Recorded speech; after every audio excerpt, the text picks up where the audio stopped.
And one. Well, good morning, good day, good afternoon, good evening, good night, wherever you are in the world. I'm PL Stewart. I am here with four absolutely fabulous people.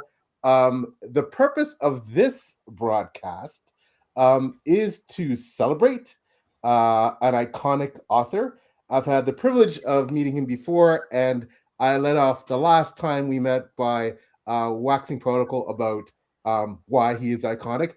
But I mean, if you've heard the name Ted Williams, he needs no introduction. However, I'm going to give all my wonderful guests an opportunity to introduce themselves. And perhaps I will start with the guest of honor himself, Mr. Williams. Yes, sir. Thank you for having me. It's a pleasure to see you again, and I'm looking forward to the conversation. I certainly, there's been a wealth of material added to the Osten Ard library over the last 10, 12 years. So, yeah, talking about that or anything else will be fun. And plus, I always just like talking about writing and books. So it's good. Well, we are so happy to have you. Ben. Hello, I'm Ben from the small booktube channel, Books with Genghis Khan, and I have just been devouring all of these books over the past year and a half and having a grand old time in Osten Ard. And our buddy read group with Philip and Nikhil, and we're just on book 3 right now, but I couldn't stop. I had to go and finish it all. So I just tore through the back half of those of the Last King of Osten Ard series and loved it. It was a tremendous journey, and just so excited to be able to chat with you. Thank you. That's wonderful. Nikhil. Yeah, I'm just so grateful to be here. I'm Nikhil. I'm a music composer for books and their film and TV adaptations. And Tad has become one of my favorite fantasy authors of all time, which is pretty insane that I just started reading Memory, Sorrow, and Thorn maybe a year ago. And so I've just been blowing my way through those books with these fine gentlemen. And so it's just a real treat to be able to chat with you today, Tad. Thank you so much for taking the time. Like PL, thank you for bringing us all together. And I'm just jazzed to chat about all things Osten Ard. Thank you. Good to be here with you. So happy to have Nikhil. And finally, last but certainly not least, Philip. Thank you, PL. First, thank you for inviting us to be part of this, to crash the party here and be part of this wonderful opportunity to talk to, I think, a writer who is deeply impressed all of us. I read Memory, Sorrow, and Thorn many, many moons ago. Probably it was back in the 90s. And when I reread it last year, I realized just how important it was for me the first time around as a writer as well, because I realized, wow, I think Tad Williams influenced me even more than I thought, which is just a wonderful thing. And having the opportunity to read your books along with these guys to get into The Last King of Osten Ard, just tremendous stuff, just tremendous. So congratulations, and thank you for being willing to chat with us all. Again, thanks. One of the things that is absolutely key is I've always said is I am not the kind of, and I even hesitate to use the word, I'm not the kind of artist who would be doing this stuff if nobody ever read it. For me, it's very much a storytelling thing, and storytellers want audiences. We want people to tell stories to and for, and we want responses back and all that stuff. So, whether it's interviews or just meeting people who are readers, I love it. That's it. Just basic bottom line. That's, I think, at some level why I started out to do this in the first place, was because the books that I loved had such powerful effects on me and who I became or who I was becoming at the time that, we all, I think, have had that feeling when the book we just loved is like, God, I wish I knew this person. I feel like we could be buddies. It's like, I wish I knew them. And that's such an amazing feeling. And especially when like the person's been dead for 200 years or something. I mean, that's right. When you're going like, oh, I would love to sit down and talk with Jane Austen or Charles Dickens or, it's like, and, let alone even going further back. So yeah, I love that. I love the contact of it. I love having readers, and I like that word much better than fans, because I'm not a reader. I'm not a fan myself. I'm a reader. Books formed me. and continue to form me. So anyway, I'm babbling already, but you get the general idea. It's a real pleasure to meet y'all, and I'm glad to be here. And Tad, I think I speak for all of us that your books have had a tremendous impact on all of us. So thank you for writing them. I'm going to quickly go to the audience. Audience, listen, I understand it's Tad Williams. He's obviously brought a crowd. I'm going to do my best to get to all the questions and comments. Thank you so much, everybody jumping in on the chat and who's going to watch on the replay. But if we don't get to you, I do apologize. We want to make sure we get we have our wonderful guests, giving them our opportunity to chat to Tad as well. So, but quickly, I will put up from Heidi. Well, Heidi, you can tell Tad yourself. Please tell Tad I love his reading of Or the Flowers on his channel. It was a rich experience hearing about his writing process. The wonderful Alicia, my sister from another mother. We share the same birthdays here. Amazing booktuber, Alicia from Brother Books. She says hi. Another wonderful community member, Eddie. Always great to see you, my friend. Thanks for coming out. Heidi mentions my favorite passages of Osten Ard are, yes. I'm already apologizing. Lord, and Simon telling the page was dragon story when the giant appears. Love. Jack Racha, 1475. Glad to see you again. Tad, thanks for coming out. Jack and the incredible Max Garfield. Greetings and salutations.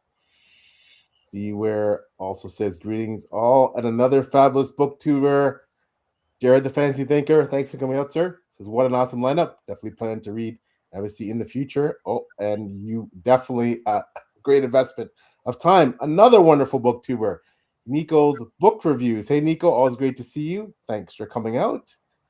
And Robin Carroll, I love Osten Ard. The books have provided me so much escapism, comfort through hard times. Jeremy Ehrman says hi, Tad and friends. Hey, and Jeremy. Yeah, I think we're pretty well caught up for the moment. All right, so just comment on something really quickly. Absolutely. Which is, the comparatively new term of booktuber, obviously.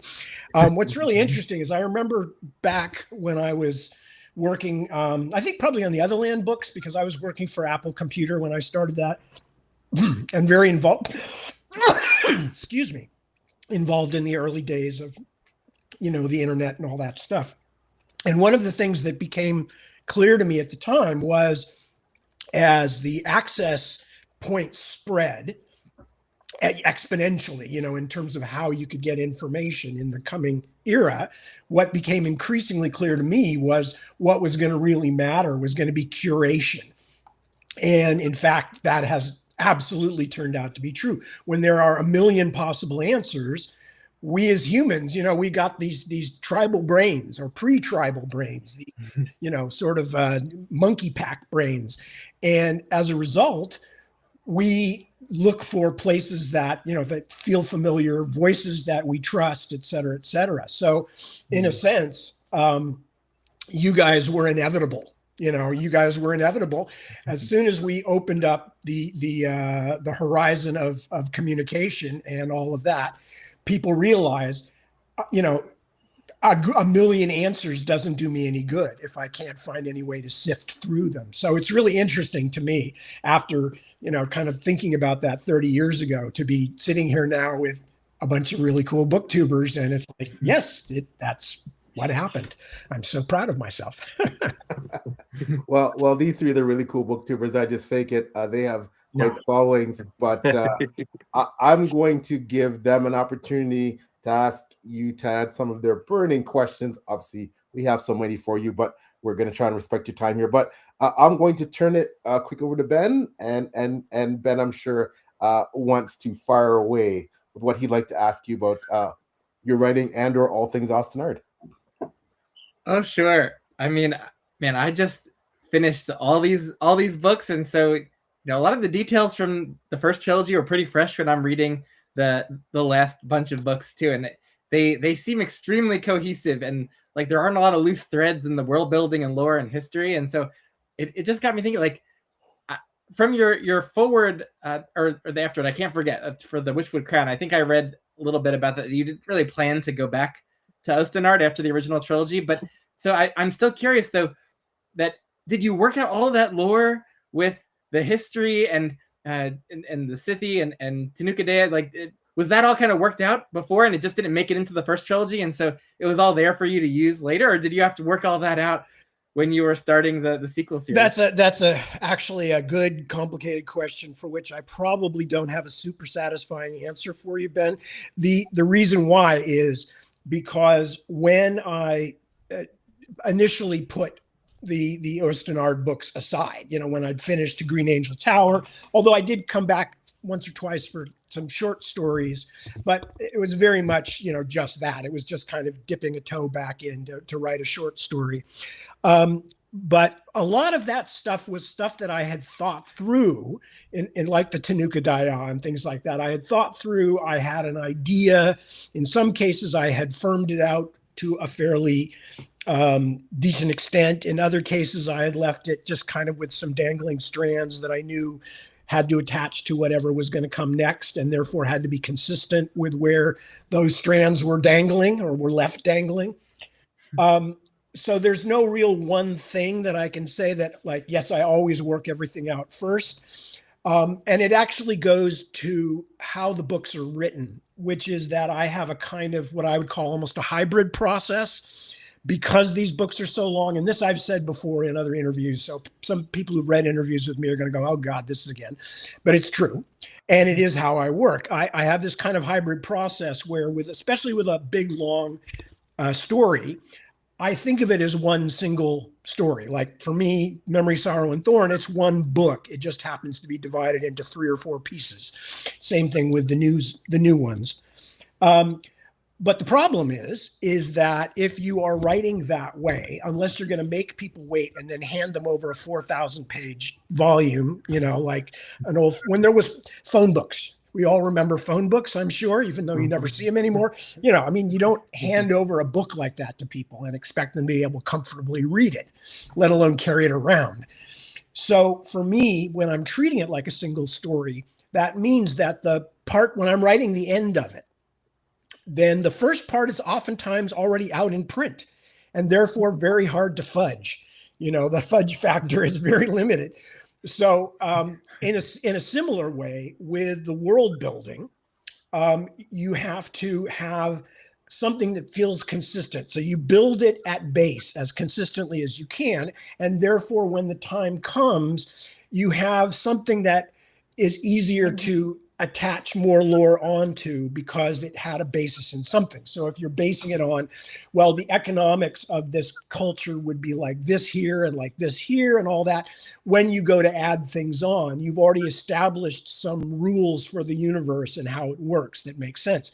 This is even more important with the things that are completely fanciful, like magic systems and stuff like that, because you are the only person who can tell the reader how those things work, and you are the only person, you the writer, who can convince them that that makes sense and that it's consistent, and et cetera, et cetera. So there too, you have to be very careful at setting out things that you're going to be not as comfortable with maybe 5 years up the road, or if you ever come back to it or whatever. So there were things like that I thought were going on in the Memory, Sorrow, and Thorn books, like with the Tanukh-Dea. And this is an actual example. I knew from the beginning that the Tanukh-Dea, who, for those who are not as familiar with the books, are a sort of a third group, race, species, whatever you want to call it. There's humans, there's the Scythe stroke Norns, and then the Tanukh-Dea, sometimes called the changelings. I knew that they were not just the sort of humanoid changelings that we had seen in the first book and in the first books. I thought probably the giants and the Kilpa and various others, the sort of non or kind of paranormal, supernaturally odd creatures, that many of them would be in that category. But I hadn't thought it all the way through. So I didn't want to put too much detail in about things that weren't going to matter in the first set of books. But obviously, when I came to the second group, the Witchwood Crown, et cetera, I was ready to delve more into that. So I had a lot of that stuff in my head already. Now, one last thing. I have several people, including the gentleman Jeremy, who emailed in just a little while ago. Jeremy Ehrman and Ron Hyde and Angela Welchel and Ilva van Leeuwenhuizen are 4 people who have been very consistently helping me with my own histories and my own stuff, because they have all read the books, had read the books far more times and far more recently than I had. And they were all, luckily enough, also friends. And, and so I was able to say to them, can you help me? Because I know this stuff is emotionally important to the readers. Can you help me make sure that it still feels the same? That even though we reveal new things, that the core of the world and the characters still feels the same. And they were huge help with that. But occasionally I pissed them off, because I would bring up something like the giants being also Tanuka Daya, and some of them being able to talk. And some of my helping readers were like, I don't think that should be true. And I'm like, well, sorry, I already figured that one out 25 years ago. So, it's like, I can't change my mind now. But always, I have to say, they always said it in a positive way. Nobody was ever angry with me about it. Sometimes they were just kind of shocked, it's like, but I'd always thought, and I went, don't know. Don't know what to tell you, but no, I always thought that myself. So just to kind of put this back into a slightly neater basket, that's basically the problem with answering this particular question, or any question like it, is that there is no one method. There is a process of putting things together in such a way that you can build on them later. There's what I call creative obfuscation, which is where you something is going to be significant later on. And as I said, you may be writing the first volume, but that's going to be published before you ever are actually writing the first draft of the last volume. But you feel pretty sure it's going to come up. You just don't know exactly how yet, and how it's all going to tie together and all that. And you put it in such a way that it signals to the reader like a little blinking light, hi, I'm significant. But you don't give so much information that you don't have that wiggle room. And then you figure it out as you go. And in fact, the whole course of world building for me is a process of making these tentative connections. And then if they work, then you wire them in for good, But as you're going along, you may be moving things around all over the place going, oh, no, that doesn't work. I'll try it like this. So that is my long roundabout answer on that. It's some of it's planned, some of it has to be planned, some of it's committed to, some of it's planned but not committed to, et cetera, et cetera. Yeah, thank you so much for walking me through, and it's just remarkably consistent for how you were writing the series across decades, and with a long break in the middle. So it's just it's just one of the most impressive aspects, how it all feels so coherent from the very first book to the last one. Well, thank you. It helps that I am a wee bit, and I say this advisedly because a lot of people who genuinely have serious problems with this syndrome don't like it when people refer to themselves this way, but I have a touch of sort of compulsion. It's not so bad by any means that it's a disorder. So I would never say, oh, I'm OCD, but I do have a bit of that, and it helps. This is, in my case, it's largely positive because it makes me very detail oriented, and I can hold a lot of useless to anybody but me facts in my head. So I do all my planning in my head. I don't write things down until I've kind of tried a million different ways to see what works. So anyway.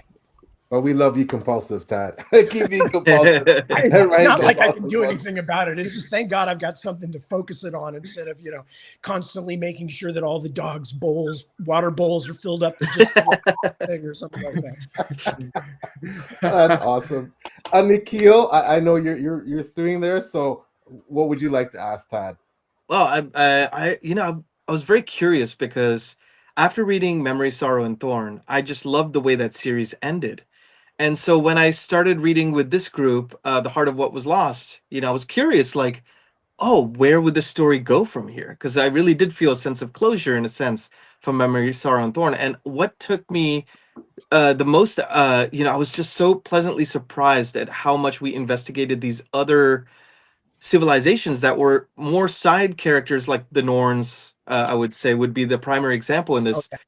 And I just loved how you get to see it from a granular perspective. So you get to look at some of these smaller characters and what their hopes and dreams and fears are. And I guess I was curious because I know there's a big gap between the writing of Memory, Sorrow, and Thorn and then the process of writing The Last King of Osten Ard. And I guess I was curious, was that a motivating factor for you writing those next set of books? Or was there something like, at what point in the process did you go, oh, I think there's something definitively of a story to tell here? Well, there's actually that you've also raised another thing for me, but I'll put it aside for a moment. But if you want me to come back to it, remind me that it's about the difference between when I was writing the first set and when I was writing the second set, and me and the world and stuff like that.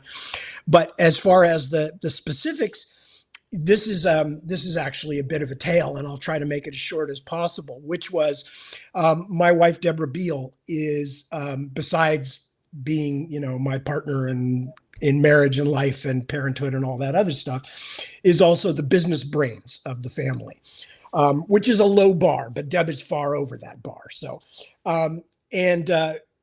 she's always kind of been the one. She used to be a publisher. That's how we met. She was my British publisher, and a very good publisher too. And so she's always the one whose job it is to kind of say, well, have you thought about this? And it's kind of business oriented. Whereas I'm kind of like, no, please, don't try to tell me what to do. I'm so creative. And anyway, long story cut short, when I was in between projects at one point back in 2013, 2014, she said, why don't you ever go back to like Osten Ard? We get so many requests, we get so many emails, people are always asking, you go to conventions, et cetera, et cetera. And, so I threw my tortured artist fit, of like, you don't understand, it just doesn't work that way. I have to be inspired. And part of this is a sort of snobbery that came from not wanting to franchise. My first book was a cat book. Everybody assumed, oh, okay, this is what this guy's going to do, is write animal fantasy.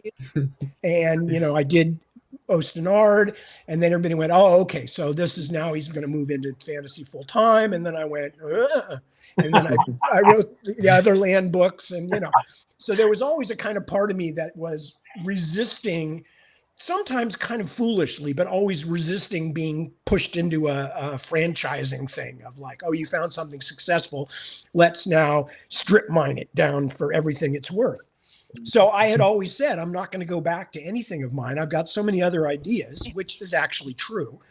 But anyway, so Deb said this to me, and I was trying to explain to her, look, honey, I understand what you're saying. And yes, from a business point of view, it would make sense and all that. But ideas don't just come out of nowhere. And especially if I'm going to go back to something that's 20 something years old, almost 30. So honestly, the night after we had this conversation, I was like lying in bed. Deb is sleeping the sleep of the just next to me. And I'm lying there thinking of all the things I should have said. L'esprit de l'escalier, as the French say, the wit of the staircase. And as I'm sitting there, I'm going like, for one thing, and this is like crucially important, and Deb doesn't understand this, I'm a totally different person. When I wrote those first books, it was back in the early 1980s. I'd just become a published author. I was married to somebody else. I was living, in this situation, and this was going on. And since then, I got divorced, I changed countries, I remarried, we've had kids, blah, blah, blah. I mean, 30 years, I'm a totally different person now. I couldn't just reiterate, that same authorial persona. And then I started thinking like, yeah, I mean, that's 30 years, that's half a lifetime. That really changes things. What if that had happened in Osten Ard? I mean, what if we just jumped forward 30 years in Osten Ard? That would be crazy, right? I mean, Simon and Miriamel would be middle-aged. We'd jump into them as middle-aged, and other characters would probably be dead, and there'd be new young characters that come along. And son of a gun, after about half an hour, 45 minutes, thinking about this and beginning to let myself be tugged down these little pathways of like, how would things change in the same length of time as had passed for me in the real world, I got up that morning and scowled at my wife and said, all right, you win. I'm writing another damn Osten Ard book, because it had burst into bloom just from that line of communication. So that was really where it came from. It honestly did. It came from a one night argument, not even an argument, a conversation with my wife about what I was going to work on next. And me also realizing, and this is the other thing, that I was being a bit arbitrary about this kind of, oh, I'm never going to go back to anything of mine again. Because as I started to think about it, I realized, I still have a huge amount of affection for these characters. They feel real to me. They feel like people. And I'm actually interested, now that I've started thinking about it, what would have happened to them in this world in that amount of time. So that's basically I was going to make it short, wasn't I? That's as short as I can. That's as short as I can make it. That's wonderful. That's amazing. I just want to say a quick shout out to Tad's Deborah, because she's the one that's responsible for connecting us. And one of the reasons why I think Tad and we found out we quickly had in common, I have a Deborah in the same role. Everyone should have Everyone should have a Deborah in their life that keeps them straight. Love you, honey. If you watch this later, my Deborah keeps me straight. So thank you for doing that. And shout out to Tad's Deborah. Yeah, no, she's amazing. Thanks to Deborah. Thank you. Thanks to Deborah. I mean, we wouldn't have Morgan and Nazaru. I mean, Morgan, I got so wrapped up in Morgan's tale, and it's just, we wouldn't have, all of these younger generation characters from the Last King series without your continuing. But seeing the other cast aged up was so poignant, and Simon and Miri, but also, seeing an older Aelair and Tiamat, like, having these characters who we got to know in the younger years, and then seeing them now after a few decades have passed, it took on all this emotional weight, with them, and then trying to shepherd in this the high ward through hard times, and also the younger generation as well, that are going to take over when they're gone. And so it was, I feel like there was so much rich story to tell. So I'm so thankful for Deb for pushing you there. Well, without going into details, there's a ton of other things that anybody who has enjoyed books of mine would want to thank Deb for too, because she's been an inestimable help all along the way. But yeah, no, I mean, one of the things actually, I think that it was finding that personal route in and saying, yeah, why don't I take some of what change has meant to me and what I've learned from change? I've always tried to focus on characters of many different ages, just like I've tried to focus on both male and female characters and others, because I was raised by grandmothers and things like that. And as a result, I've always kind of had that perspective of like, there are things about the experience of life that people who are older have experienced that I have not.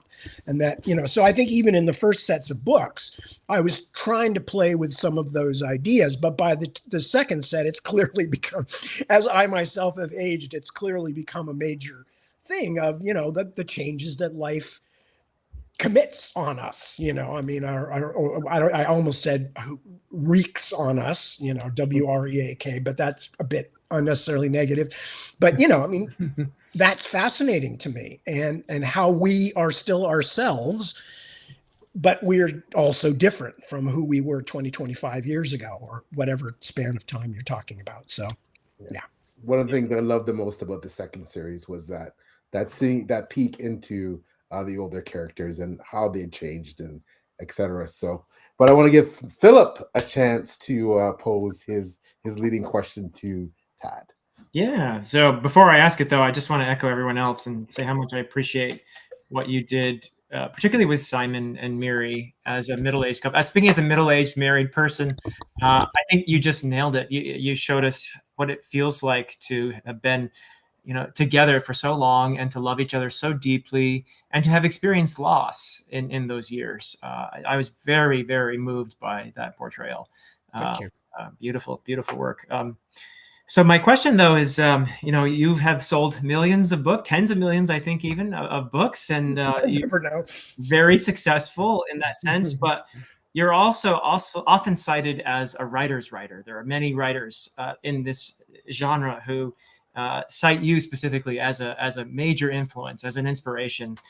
George R. Martin, famously, Robin Hobb, famously. We could go on and on. Patrick Rothfuss. So many have said what this guy really, it made me love this genre and aspire to do great things in it. So yeah, you've had really an outsized impact on the genre, and I'd like to know what you think it is about your writing that appeals specifically to other writers, to people who are interested in the craft of writing. So yeah, what is it that you've been able to tap into that has been such a great influence?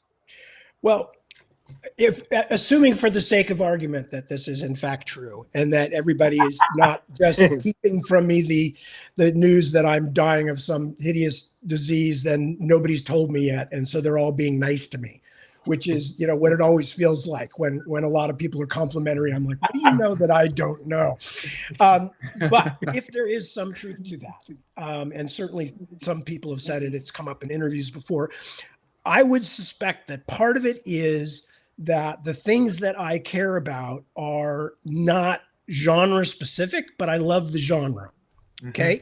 So what I'm fascinated by are characters and atmosphere. That's what really works for me. That's what I'm most interested in. But I also like the genre and the opportunity it brings for putting extreme pressures on characters and getting into extreme atmospheres and things like that. I love that about it.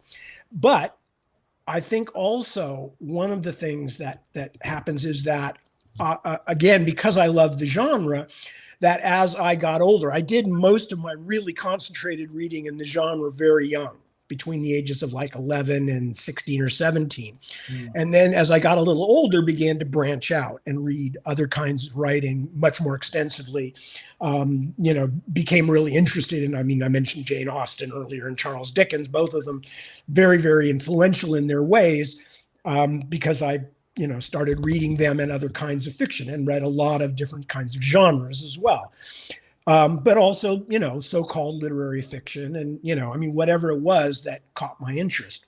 So I have always tried to find what was a book in whatever I'm writing rather than what is a fantasy novel in whatever I'm writing. And again, that comes back to certain things, and character is first and foremost. But it also has to do with how you create scenarios and how you create the environment in which things happen. And I have always approached those that this is not an expository dump. This is not just a chance to hand people a bunch of information like you used to get on the back of baseball cards, which like tells you who this person is and what their hit strength is and blah, blah, blah. But rather that, that everything is part of the story, and that most definitely includes the chewy bits, as some of my writing friends have termed it. So I really, really try to make everything part of telling the story, but telling the story while keeping the reader immersed in the story, so that they don't feel like, oh, I'm just having stuff dumped on me that I'm going to need to know later on, but they feel like, oh, I'm learning something about this place that will make it more real or more special or more something, or about this time, or about these characters. So I think there is maybe at least a small connection that I began to read more and more kinds of fiction before I became a writer. In all the arts and all the commercial arts anyway, I have always had a bit of a problem. I grew up on comic books and things like that. And, I remember watching in the late 60s, 70s, and into the early 80s as all of my favorite comic book artists, the next generation, didn't learn from where those comic book artists had learned. They learned from comic book artists. And then those comic book artists became the models for the next generation. So you had this rather incestuous circle. And by the time I got into writing genre fiction, I recognized that the same model was going to be there as well, that you were going to have people who had never read anything but fantasy or but science fiction or horror or whatever the genre was. And so inevitably their models were going to be already second or third generation writers, people who were already focusing themselves down. And when you do that, your writing is not first and foremost. Your plotting and choice of characters and things like that becomes the most important thing, because you're trying to differentiate yourself and find an evolutionary niche for what you're writing. So, if you're writing vampire fiction, you're going, God damn it, there's already all this 18th century vampire fiction. And there's all this, wigs and frock coat stuff. And there's all this gay vampire 18th century stuff. So my characters will have to be gay 18th century vampires with physical disabilities. And I say this not to mock people bringing more voices into the genre, not at all. I think that's wonderful. But in the sense of limiting themselves to enacting changes on the very small basis of things that are already in the genre, that include increasingly tighter spiral that you get into when you're imitating things that are imitating other things. So oftentimes when people ask me, what are your rules for people wanting to be a writer? One of them was like, if you love genre fiction, don't read much genre fiction. Read other things. Read nonfiction. Read journalism. Read historical fiction from the past, and et cetera, and just spread your traps out as widely as you can and bring back as much different stuff as you can. So I'm hoping, or I'm guessing, maybe that's some of the things that people see in my work, is that they feel like, it's not just another, this kind of genre adventure. There's ideas being brought in here that I didn't expect to see. That's what I hope. There may be some other reason that I'm not aware of, but that's the primary thing I would guess. Yeah, that makes a lot of sense. I mean, your stories reach deep, and that seems to be a reason why. I try. Yeah. And he's often called the Memories of Thorn specifically is often cited as kind of this bridge series from kind of Tolkien-esque epic fantasy to modern fantasy. And I think what you were talking about there really resonated as maybe why that is. One of the major characteristics of more recent fantasy, I think, is this really close psychological examination and distance that we have with the characters, and really working through really interesting psychologies, and using the fantasy world building as a way to reflect these characters and how they're seeing the world, and so I think you really did usher in like this more modern voice in epic fantasy, and so yeah, I think now that I've read all and have read a lot of modern fantasy, I think that moniker of that trilogy being the bridge to modern fantasy makes a lot of sense for me. Well, just briefly, one of the other things that I think is also significant here is that I intended the Memory, Sorrow, and Thorn books to have a strong component of interrogating not Tolkien, but the epic fantasy genre that had sprung up in the wake of Tolkien's success. And that was, in the 60s and 70s, when I was, still reading a lot of that kind of thing. I already saw these trends which irritated me. Not problems with Tolkien, because I loved Tolkien. I was big Tolkienian, a kid starting at like age 11. But when people were writing these subsequent novels after it became a certified commercial hit and spawned an industry, that they seemed to be taking the things that Tolkien had chosen very much idiosyncratically. That Tolkien, as he worked his way through the mythos of Northern European folklore, he made very specific choices, and a lot of them had to do with what he liked best, which was, again, Northern European, Anglo-Saxon, Scandinavian, that whole kind of crowd of stuff, but also through the lens of his very, very devout Catholicism. And for me, I think that that's one of the reasons that his evocation of a golden era is in part, a very kind of Catholic idea of the fallen world, that we live in the fallen world, that things will never be as good as they could have been, but human beings screwed up somehow. And I don't agree with that. I'm not a religious person, and I don't happen to feel that way. And in fact, I would much rather live in the now than in any epic fantasy world. I mean, I like plumbing, I mean, all of that stuff. I like food safety, I mean, all those things.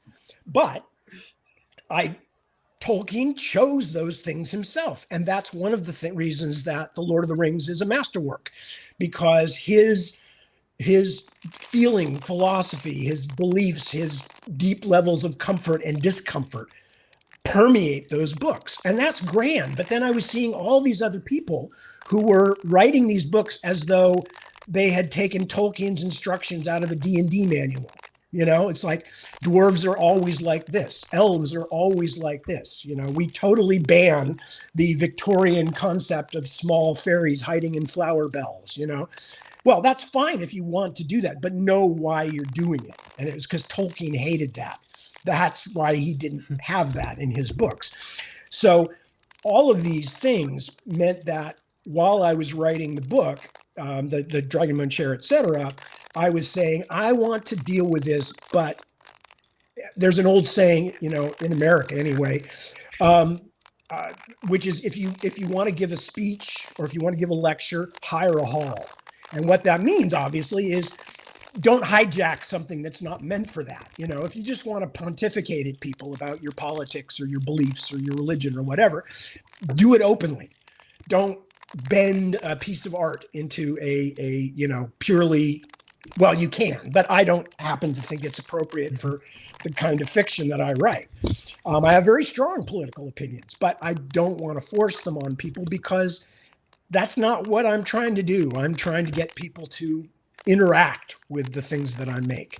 And that will mean sometimes questioning themselves, I hope. But it doesn't mean I'm going to beat them over the head with things. But I did want to examine some of this stuff in Tolkien. So I tried to write a good story, first and foremost, because I love the genre, but also to deal with some of these. So a lot of those kind of Tolkienian ideas that others were copying, like that of the Golden Age, that of,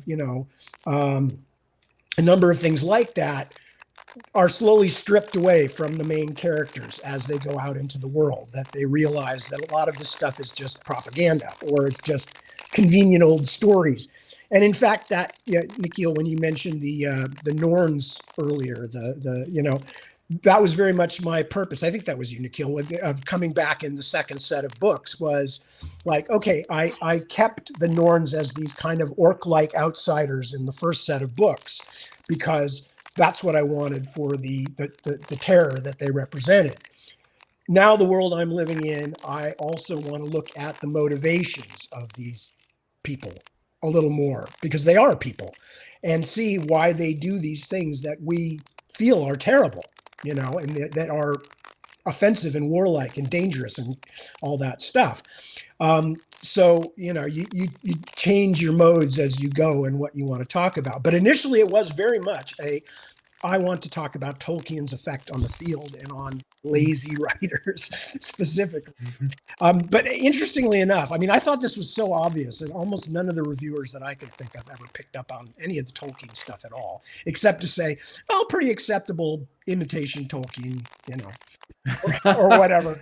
But, and I realized talking about it after the fact is kind of sour grapesy, it's like, and I was way ahead of my time. And I don't think I was way ahead of my time, but I think that was an element that oftentimes got missed that's why I chose some of the things that I wrote about was because I was specifically reacting to other people copying Tolkien. That's fascinating. And I think tying together, because Ben made an excellent point, and of course, beside me on the screen, we have an expert in the field. We have a Tolkien scholar in Dr. Chase here.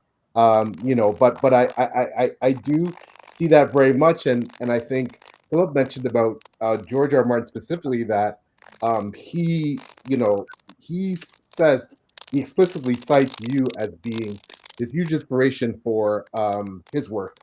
And you two share a lot of the thematical work, like betrayals, politics, these like fractured kingdoms, and these this huge political landscape. But also you both have the lush prose and the world building. But I think when you talk about the and again, not criticizing, just like you, like generic Tolkien clones that came out at the same time. You did such a good job of subverting these tropes specifically. So we're talking about, of course, no spoilers here, Simon, this farm boy to hero narrative, and that's, I think, one of the reasons why I particularly find your work so exceptional, Tad, because you deconstructed these. You're the first one to really effectively deconstruct all these familiar tropes and have like cynical characters, like cynical main characters, and like have like moral ambiguity and things like that. So I just think, again, it was that's one of the reasons why you're such a great bridge between, I guess, and I hate to use the word patriarch, the grandfather. I think, I'm not sure if Philip or someone else on a live with stole that phrase. I don't want to steal that phrase from them, but the grandfather of modern fantasy. What happens to the bridge after everybody crosses? That's my question. No, I appreciate it. I hear you, and I appreciate it. And it's all I've done, really, I think, is, and I think it's also another piece of advice I've given to a lot of writers. All I did was write the genre fiction that I wanted to read, and ultimately I've told this to a whole bunch of, up and coming writers or would-be writers or whatever, which is, you can't outthink the market, for one thing, because it's always a couple of years ahead of where most people are going to think it is. It's already changed. But even more than that is you cannot write to an imaginary reader. I don't think. I don't believe you can successfully write to a construct. I think the only real reader you can trust is yourself. And so ultimately, as a writer, you better write something that you're enjoying, because for one thing, as I said, you can only trust your own self, as a real person that who reads, but also just in the sense that you're going to be a long time if you're writing one of these massive fantasy things, these unending drag on 5-8 year projects. You better enjoy it. You better enjoy it. What if you're not enjoying it? That is a miserable slog, my friends. I tell you, that is, I would never want to be in that situation. Just nah. So yeah, you got to write the thing that you think is good and that gets you excited. And ultimately, at the end of the day, you just hope that there's enough other people out there who like the same kinds of things that you do, that you will find an audience. Yeah. I think Nikhil may be having some technical difficulties, but I hope he's on.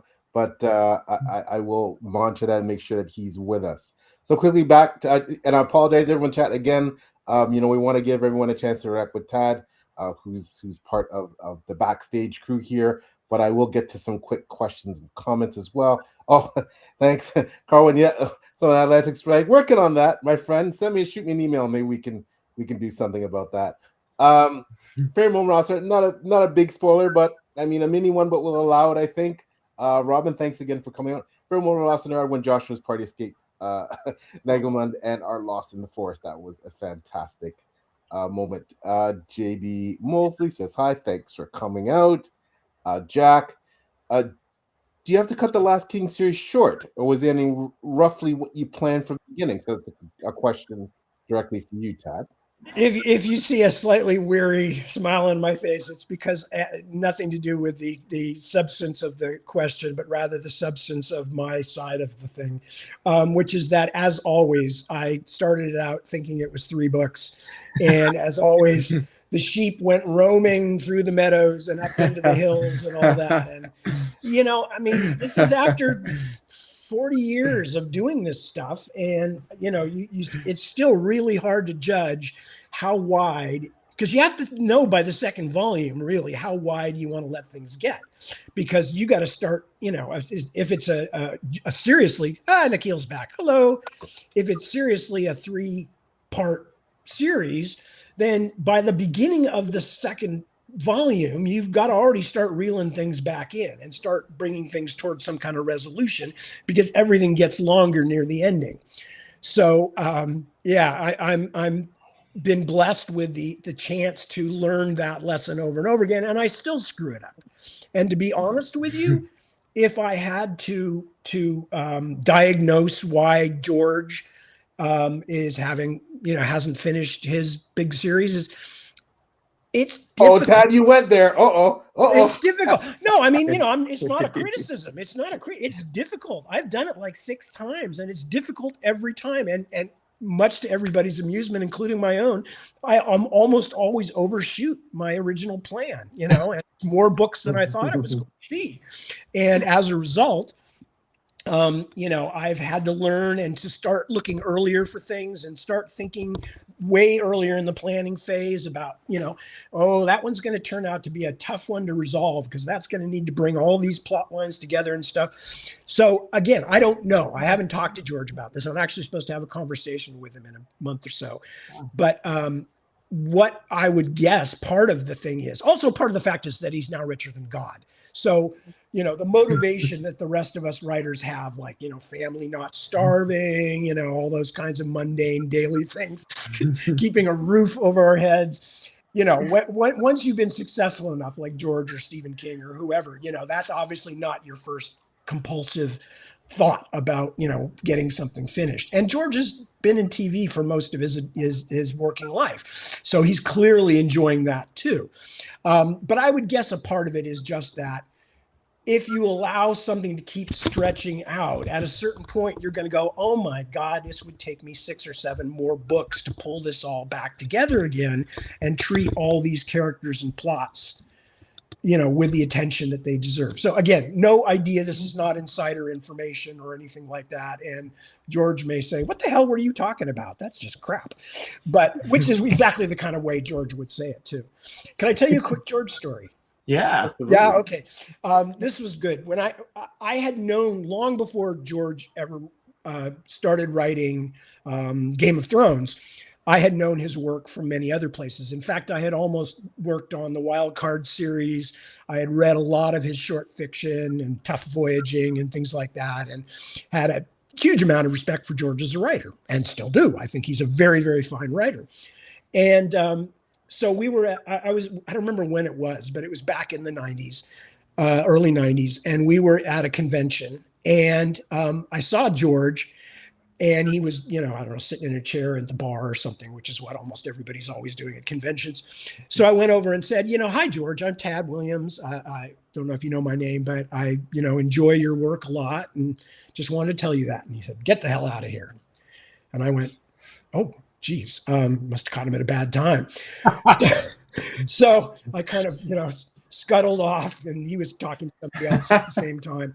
And then later on, I came up to him and I said, George, I'm really sorry if I interrupted you when you were in the middle of something. I didn't mean to. And he said, no, get the hell out of here.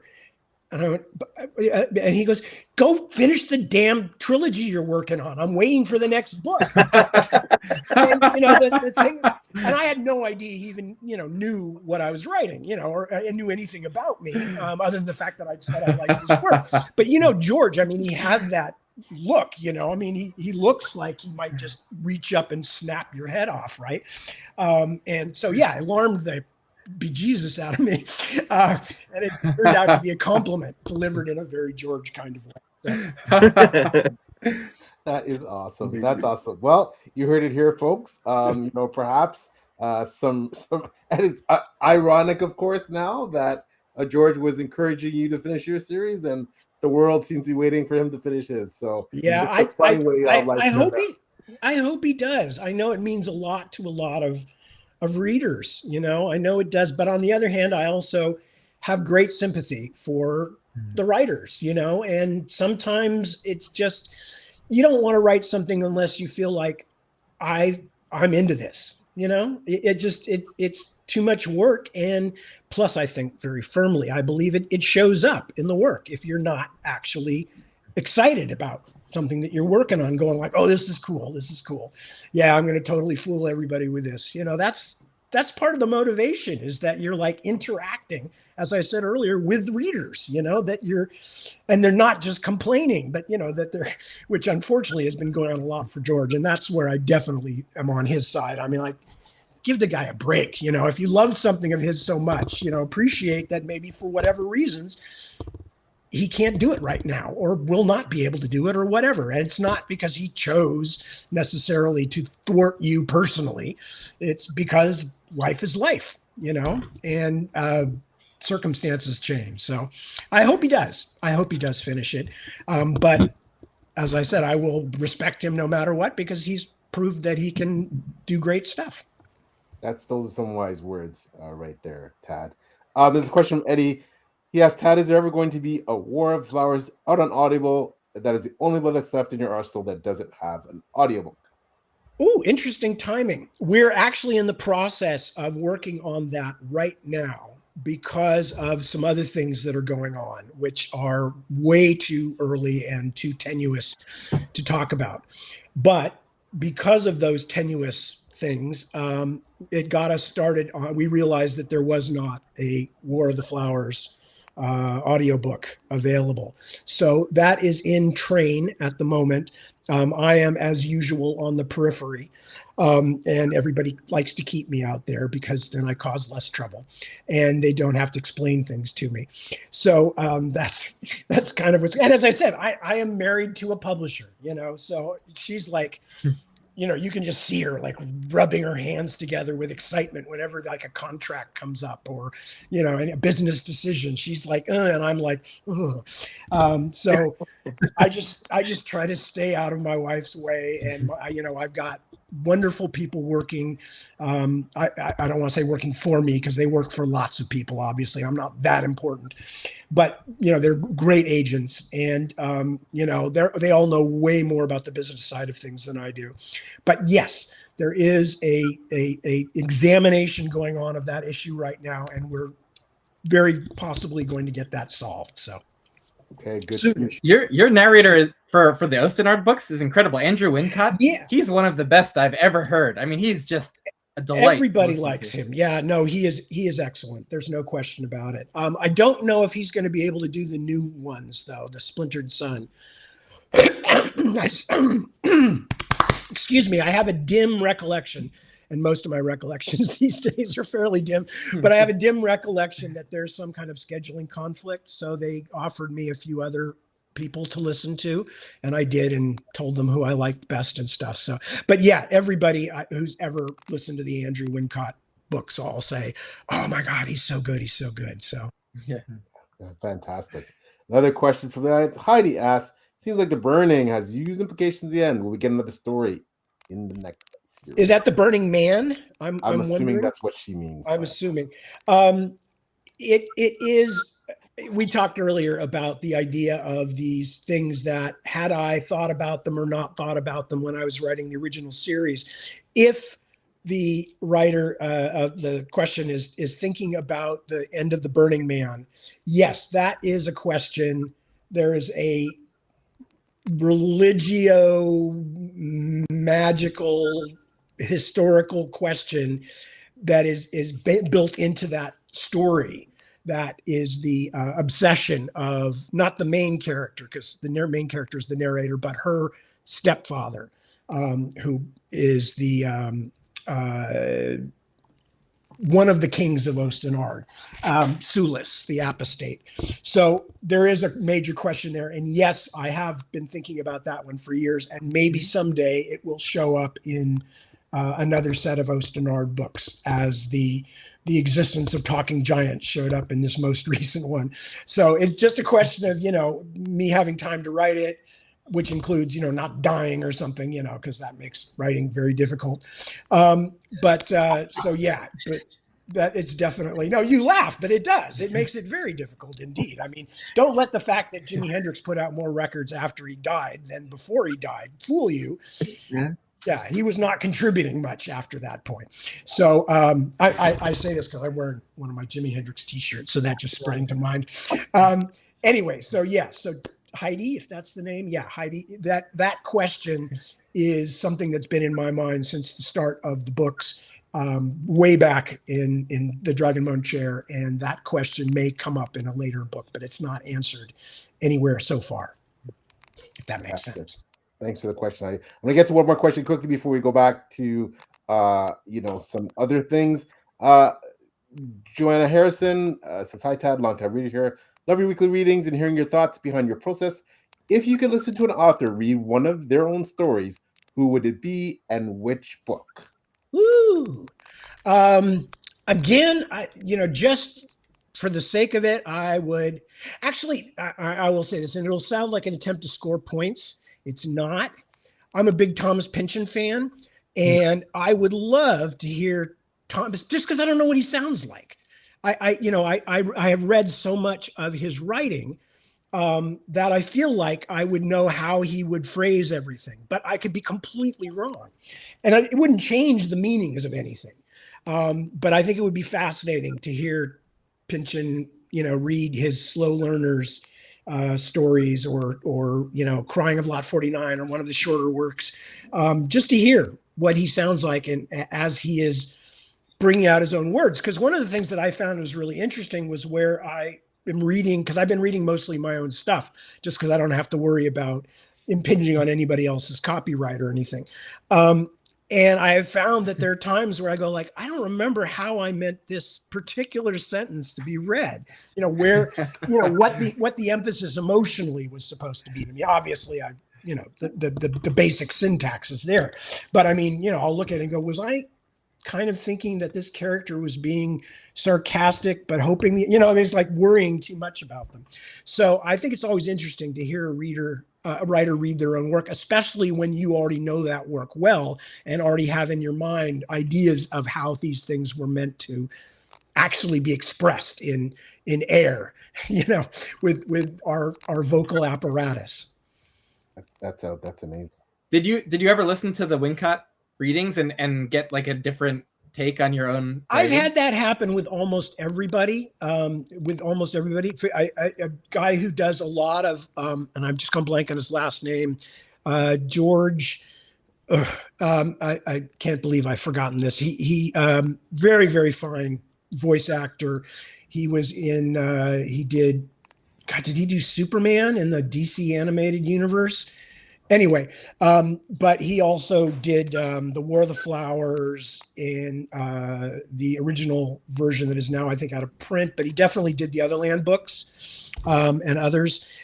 And so him, Andrew Wincott, all number of people. Every time I listen to them, and I often will go like, maybe they're right. Maybe my idea of how it should be read is completely wrong.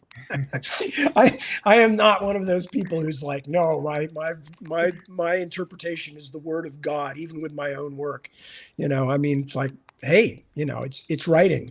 And if you're performing it, then you're going to bring something to the performance. So, but yeah, no, I will oftentimes listen to the people and go like, wow, I sound much smarter when that guy reads my stuff. George Newbern, is that the name? Yes, thank you, George Newbern. Yeah, very, very, very good, right? A very good voiceover actor. And now I'm going blank on which of the animated things he did, but yeah, and his Otherland was really good. And I think he did War of the Flowers, which must mean it's out of print then, if people can't find a War of the Flowers Audible. Or he did it for another company. Anyway, now I'm going to have to go look that up. So we didn't mean to give you homework, Tad, with. But it's Sunday. It's Sunday. I don't know if you can see behind me, but I've got so much stuff I have to do after like several months of not being able to like hold anything in my hands and stuff like that. So I've got like tools to sort and important dad kinds of things that I've had to put off for months and months. So. Dad stuff. Well, I do want to give all of our other guests a chance to ask you at least one more question. And again, people in chat, I apologize. We will get to you if we can. It's just we want to squeeze this. I can try and make my answers shorter. That might help. No, not at all. I do tend to answer questions like I write novels. There's these side trips and excursions and recursion and all that stuff. Please don't change the thing, Tad. No, not at all. We're gonna get to what we can get to. But I do want to give again our wonderful guests a chance to ask some more questions. Philip, I'm sure you have more questions for Tad. So sure. Please. Well, speaking of being long-winded, we have some changes happening in publishing, and some of them are good. You mentioned earlier there's more diversity now in publishing, which I also applaud. I think that's a wonderful thing. But it does feel like publishers are being squeezed in many ways as we have fewer readers, and it feels like, and I'm not an insider, so feel free to disagree with me here, but it feels like there's less room for developing new writers. And there's more emphasis on maybe proven formulas, or maybe chasing trends a little more. And I'm not sure, but it's my sense that there doesn't seem to be as much room for something like a vast, lush fantasy series these days. The type of series like you write that takes time to develop a world, and really delve into the characters and their relationships. So I guess it's a multi-pronged question here, but and feel free to disagree with anything I just said as well. But how will writers who want to pursue those kinds of stories like you write, really lush stories that take their time to develop, and have real depth to them, how are they going to reach readers? Self-publishing, I guess, is a thing. I wonder what you think about that. There are two of us here who are self-published authors, PL and myself. In what ways, essentially, do you see the genre changing, and do you have any advice to aspiring writers in this environment? Well, maybe I have more suggestions and questions than necessarily anything in the way of actual advice. But what I've been watching during the length of my writing career, such as it is that everything has become increasingly corporatized. And what happens when you have corporatization is exactly what you're talking about. And if you want to see, all we have to do is look at Disney kind of, just relentlessly remaking all of their animation as live action, despite the fact that not many people actually seem to want them to do that. It's more like, hey, we've got this IP and we're just going to grind it into the ground because, we want to squeeze every last buck. And one of the reasons is because as that kind of thinking moves to the top, obviously it forces out the people who want to do more original or new content. The other thing that's also going on is that as corporate art, this is all forms of art, but as corporate art becomes more the commonplace and kind of replaces other kinds of art, what you also have is that it's a continuous attempt to make the things themselves more profitable, which means you're pushing more and more stuff away from the creative side and pushing more and more of the expenses back onto essentially to the readers. And so that's like the negative that is, if not unavoidable, it's very hard to avoid at this point. On the positive side, though, and one of the reasons that it's very hard to give you a firm, like, here's what I would say to do to anybody who's interested in this, is that we are still in very early days of what a publishing landscape is going to look like 20 years from now. I mean, this has all changed during our lifetimes, and most of us during our adult working lifetimes. This stuff has changed dramatically.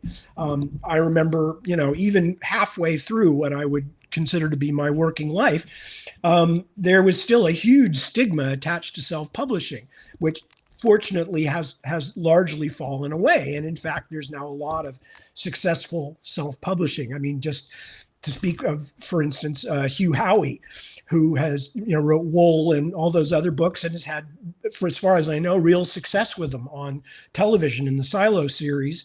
And I got to travel with Hugh in Australia, lovely guy, and I'm really happy for him.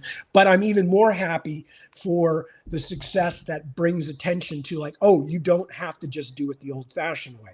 So the one thing I think that will have to grow more is, again, it's that curation level, and it's that level of smaller, faster moving things that can support that more it's the word I want to, that more eclectic side of publishing.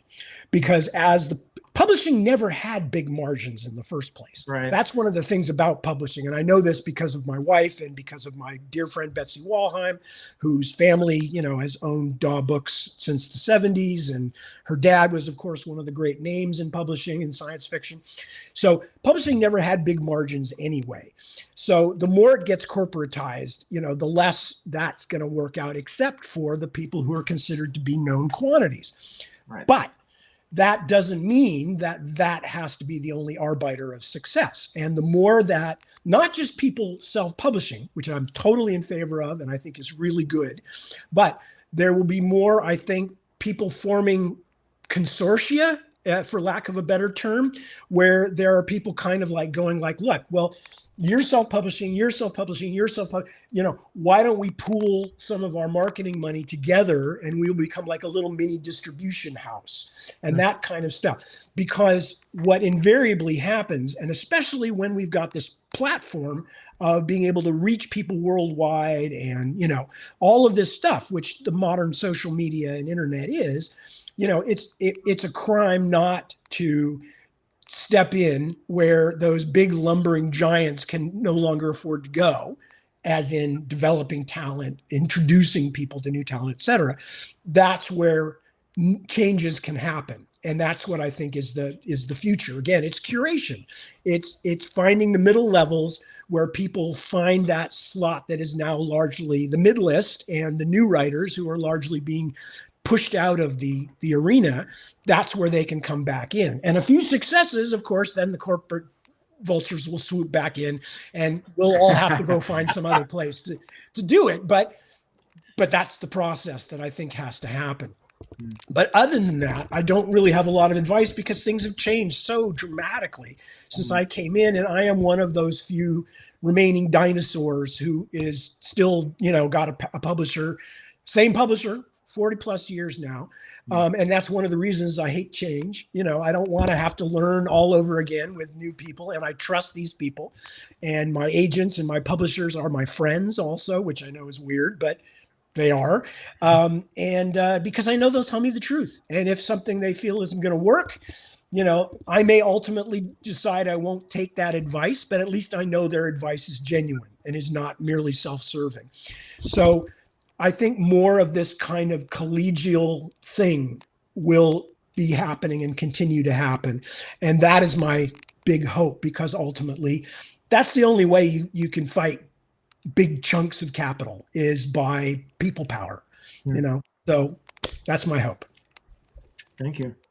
Well, excellent. Well said, Tad. Thanks for giving us a little bit of a bird's eye view, perhaps on where some of the success can lie for us in the published swimming like little tadpoles in the publishing stream, trying to get upstream. So, Nikhil, please, your next question. Yeah, I had a question about. I'm always fascinated by adaptation. And, Nikhil, you're your breaking up audio. on mine. Yeah. Yeah, your mic is not picking up things very well. can you hear me? No, You're still breaking up. no good. Yeah, try and come back in. I'm not going anywhere, so I'd love to hear what you have to say. So yeah, just read. Yeah. Okay. It's funny that the musician is having audio troubles. I'm just using my poor laptop's microphone. Doing okay, but if I can butt in here, go ahead. Get situated. I wanted to just mention some of the sequences that just utterly swept me away while I was going through all these books. Just some highlights here. I mean, I love them all, but going into the Gant nest for that daring rescue, I mean, that was scintillating stuff right there.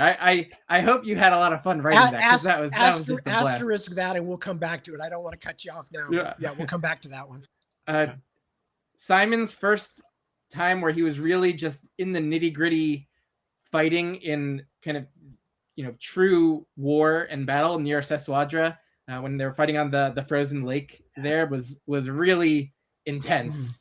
And it just that's a really memorable sequence from the whole series for me. And then from from the more recent books, I think it was in Empire of Grass, Morgan's journey of maturation in the forest with the chicory. I think that whole sequence was a real highlight for me. And the character itself was just the highlight of the whole sequel series. But that really well-earned, slow burn kind of maturation and growth that he goes on as he's kind of stripped down to nothing there in the forest and needing to survive was just really resonated with me there. So yeah, few highlights for me. Thank you. Well, right there. We'll go back to the asterisk thing in a moment, but that right there is one of the reasons that selfishly I enjoy writing long stories, because it gives you the longueur to stretch out with certain things and to do things like character development over a long enough stretch and with enough returns and changes of time and setting and all that you can really map them out and see them happening. That's both the reader and the writer when they're creating them. So it is selfish. I like having that time to really delve into how we change, we human beings, because that's, even the non-human characters are essentially reflections of humanity as I know it. So but just to asterisk, actually, I wanted to asterisk both of those. So the asterisk on the Sesuadra fight on the icy lake. One of the things I realized, most of the process of the Dragonbone chair for me was learning what I didn't think I was good at, or what I didn't care whether I was good at. And one of the things that I realized early on was, and this all kind of ties into my move away from having an overarching narrative flow to the story and literally a narrator. But so one of the things I realized early on is I'm not particularly interested in the machineries of combat and warfare. You know, obviously I'm interested in them as far as how they affect my characters, but it's not a subject of fascination for me in the way that, say, archaeology is, or things like that, which is why you see a lot more, you know, deserted cities than you see sword fights in my work, or comparatively a fairly surprisingly equal number. So what I tried to do when I realized that, I went, you know, I can either like throw myself into this and try to become an expert, or I can write about what I do know, which is being caught up in something that is bigger and more scary than you could possibly have imagined. And how do you react to it? What do you do? What does it feel like as this thing comes at you? And I've been in a few bar fights and, you know, other kinds of kerfuffles, to use a much more polite word. And, you know, and just in general, or emergency situations, to understand how this stuff happens and how you feel when it's happening. So that for me became the interesting thing. I wanted to try and write it from the point of view of somebody who was not calmly going, you know, first this maneuver and this maneuver, you know, but who is just going, oh my God, I'm going to die, you know, if I don't defend myself. So that was one of the things. As far as the and as someone who's never been in any kerfuffles myself, luckily, it was so visceral for me. It was so immersive, and it really placed me right there in Simon's shoes. I'm very glad. Just in a really intense way. I'm very glad, because that is the intention. Is just like, I cannot give you an accurate representation of being in a sword fight, because I haven't ever had to be in one and do not ever intend to.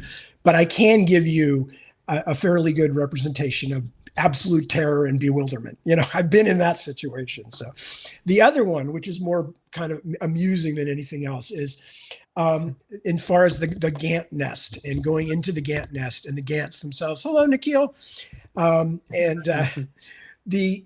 The thing about that, one of my ex-wife, one of the few things that she ever told me that I still remember, is that when, because I wrote the Tail Chaser song and the first two books of the Dragonbone Chair series while we were still married. And she said, you know, all of your monsters seem to be related to your hatred of seafood. And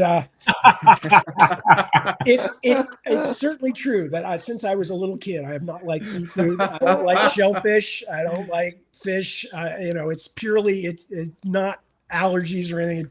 Something happened chemically and I don't like the tastes and blah, blah, blah.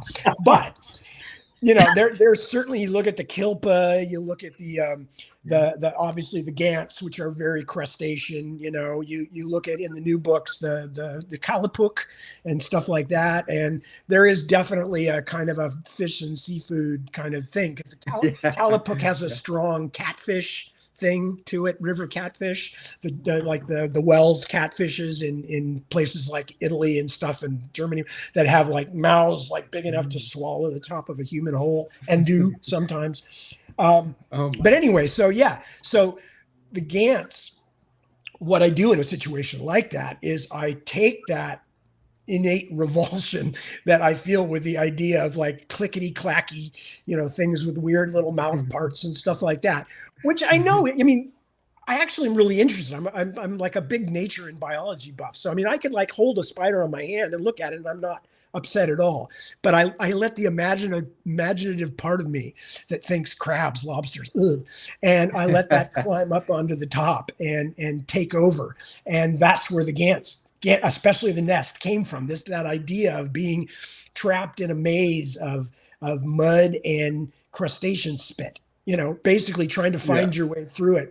I was so able to just kind of feel that revulsion and terror that it made it very easy to write that. And you talk about wanting to conjure atmosphere. I think there's just so many moments throughout the series where there's this very unique visceral atmosphere being created that I could just sink into so fully, which is one of the great joys for me of reading epic fantasy, and so it just accomplishes in so many places. But the atmosphere there of the Get Nest, you just nailed it. I thought you must have had a blast writing that. I did, but it also goes back to what, you know, my absolute hobby horse, which is what I was saying earlier, is that you write the book that you want to read. You know, you write the thing that will work for you, because then you know it's real. If I'm writing something that's supposed to make me uncomfortable or supposed to be frightening and it works, then I know, well, at least it works on people like me. You know, if I'm feeling creeped out while I'm writing this, then I hope other people will too. And so when you say things like that, Ben, you've just confirmed me in all of my beliefs and probably all my bad habits, but that's not really fair to hang on you. So just so you know, our reading group briefly considered calling ourselves the Chicories, but we never thought about calling ourselves the Gants. The Gants, yeah. It's no, you can't really. There's actually there's a company that makes plush like isopods and stuff like that, and all kinds of, and I actually got my kids a bunch and called one of them a stuffed Gant, but I can't remember the name, but it's a very cool company, and they make these genuine weird, but you know, big stuffies like for little babies and young kids and stuff. But they're like isopods and whip scorpions and all these cool things that I love that are creepy. Well, I can't help myself. Sorry, Ben. What was? Oh, and I was just gonna say I can't help myself just fawning over all these amazing sequences. But another one with amazing atmosphere was Simon's first descent way back in the beginning of Dragonbone Chair. His first descent into the bowels of Asa. Oh, yeah. And we returned there to that setting multiple times. But I mean, that was quite a journey through, you know, the underworlds right there, and it just. Okay. So you're talking about like chapter 13, that where he's escaped from the castle. Yeah. And has his journey. Yeah. Well, that was such an atmospheric shift from the cozy, you know, parts of the castle that we'd been spending time in. All of a sudden, he has to escape for his life through the battle. That one, I have to tell you, and that is one of the places where, as I said, I was learning while I was writing the Dragonbone Chair. And the initial version that I gave to my publishers, that was the only thing that was missing. It was not missing in the sense of like not very fully written or something like that. It's literally, for some reason, I felt we'd had so much despair and damage in the immediately preceding bit that it might be too much to like whack the reader with more like, oh, poor Simon, you know. Of course, as I turned out later, I had no problem just torturing poor Simon over and over again. But my publishers, to their credit, Betsy in particular, Betsy Walheim, said, no, you have to do that. That, you know, that's, I don't know if she cited Joseph Campbell to me or what, but she definitely was like, no, you've got to do that. And I realized that what it was is that oftentimes, and this is an odd thing, is sometimes what you write or what you intend to write is very much shaped by the sheer physical thing of how much you've written before you get to that point. And I had just done this marathon thing with the whole sequence of chapter 11 and 12, which is, the bit with Morganis and sending out the birds and what happens with Inch and, all this stuff. And so I just was like too tired to write it and just wanted to get on to the next part. And to their credit, my publishers went, no, this is crucial. And as soon as they said that, and this is what I hate about my publishers, they're usually right. And when they said that, I was like, oh God, no, but I knew they were right. I knew I were there other bits that like they were responsible for in the series? That's the main one that comes to mind. Yeah. I hadn't thought of it in years, but yeah, no, they just said, you've got to do that. And I went, yeah, of course I do, because part of this whole thing is it's a metaphor for leaving home, going out into the world, having the journey of becoming an adult human being, and eventually coming back again. And I know that he's going to have to come back into the castle somehow for the end of this story, because I was planning that even, as I said earlier, even as I'm working on the first volume. So I said, no, they're absolutely right. I'm skipping over something crucial. And then once I started thinking about it and realized, like, no, there's so many little stories to tell in this bit here. But as I said, it was honestly mostly, as I recall, it was mostly just fatigue at the time, because I just spent like 2 really long days of writing, and I just wanted to move on to the next bit. So yeah, that was one that they saved me on. Hello, Nikhil. Wow. Hello. Back, Nikhil. Hopefully third time's the charm. Can you all hear me okay? Yes, way better. We can hear you. Please go ahead, Thank Nikhil. I know goodness. we have another question for Tad. We're glad you're back. So.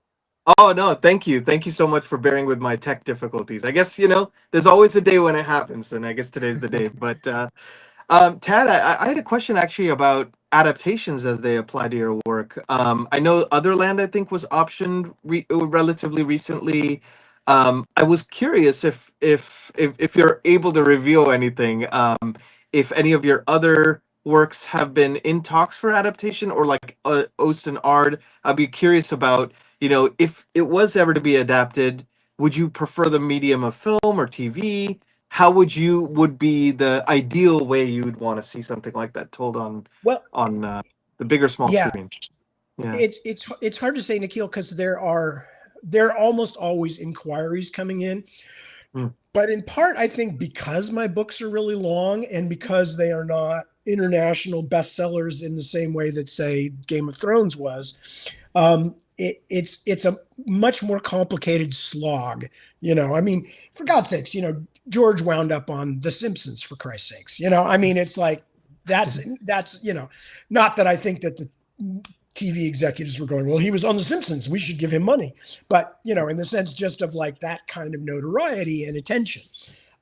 So I think I'm always a little bit on the edge because, first of all, most of the people in Hollywood don't actually read. They get other people to read. And even the people that they hire to read don't usually read books as long as mine. So there's a little bit of a problem there. So things tend to come up with me when somebody who already knows my work gets into the film and television business.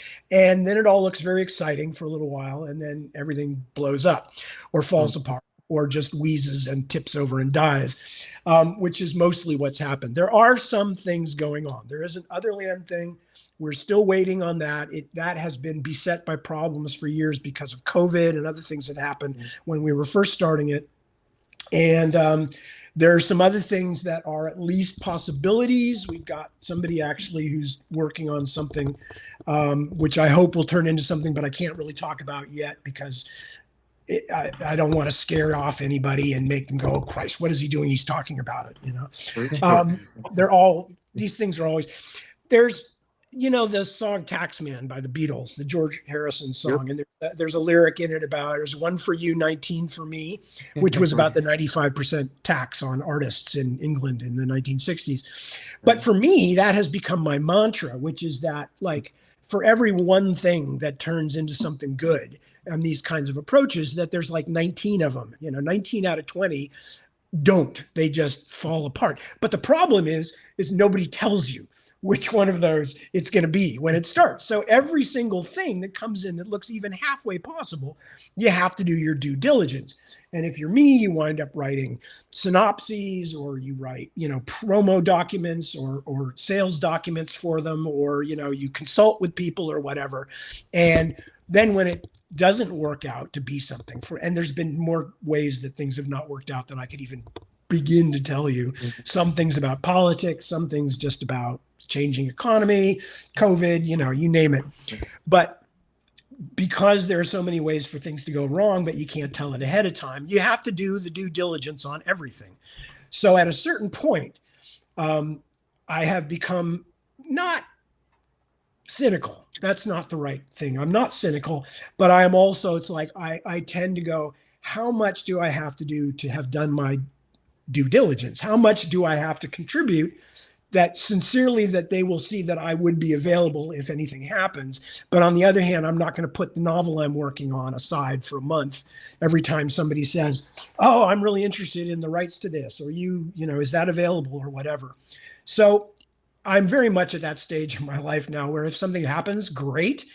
On the other hand, I decided a long time ago when I first did some kind of exploration in the film business, and realized how it's not just a question of talent, it's a question of availability and connection and all that. And I realized, I would be competing with people who live here, meaning down in LA, who are going to, the dinners, the meetings, the stuff. They're showing up for everything. They're constantly being available. They are out there selling themselves, which is what they should do.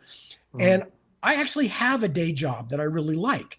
I'm not willing to give that up, and I'm not going to badmouth the people, and say like, oh, it's not fair that those people are getting the gigs. It's like they're working for them. That's how you work for gigs in Hollywood, not just being talented, but being there. What's the old saying about whatever percentage of ability is availability, and that's a big thing. So, yeah, I mean, long story. Now too late to be short, but the basic idea is that, anything that happens, I'm absolutely willing to listen to. I am not somebody who believes that, my work is sacred and nothing could be changed.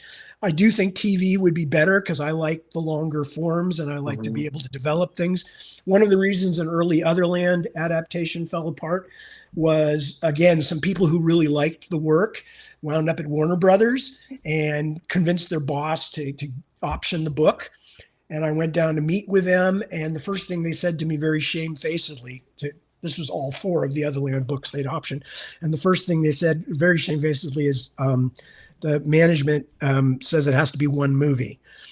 And I went, you're going to turn 1 million pages of Otherland into like a 105-minute film, So it was clear at that moment, despite the fact that the people really liked the work and got it.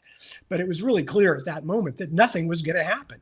But they'd already paid me some money, and our young family needed it. So I, just went along and spent the weekend talking to them about different ways it could be done. But I knew it wasn't going to happen. So, it's a strange biz. But as I said, I've got the best day job in the world. So I'm not complaining about it. And if it happens, it happens. So if the stars align and the TV series happens, I just want to suggest a potential composer for you.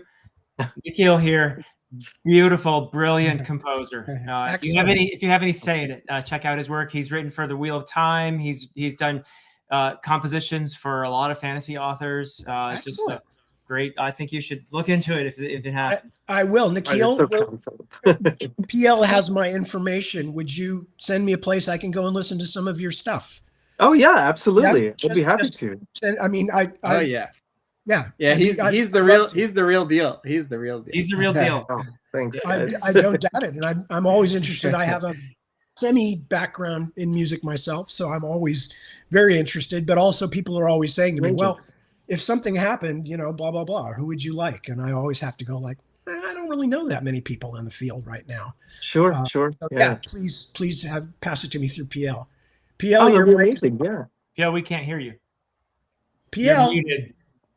Oh, am I muted? Oh, PL. No, is. No, CL's I was muted. Yeah, muted. yeah. No, Oh, sorry. you were muted. I'll forward Nikhil's email. I'm feeling you'll have a lot to talk about in the bar at LA Comic At a Con. Worldcon. Yep. Yeah, WorldCon story. And again, Nikhil is incredible, world class composer. He specializes in literary adaptation for epic fantasy. So There you go. maybe it's a match made in heaven. So I look forward Can I- to. Go ahead. I'll go for it.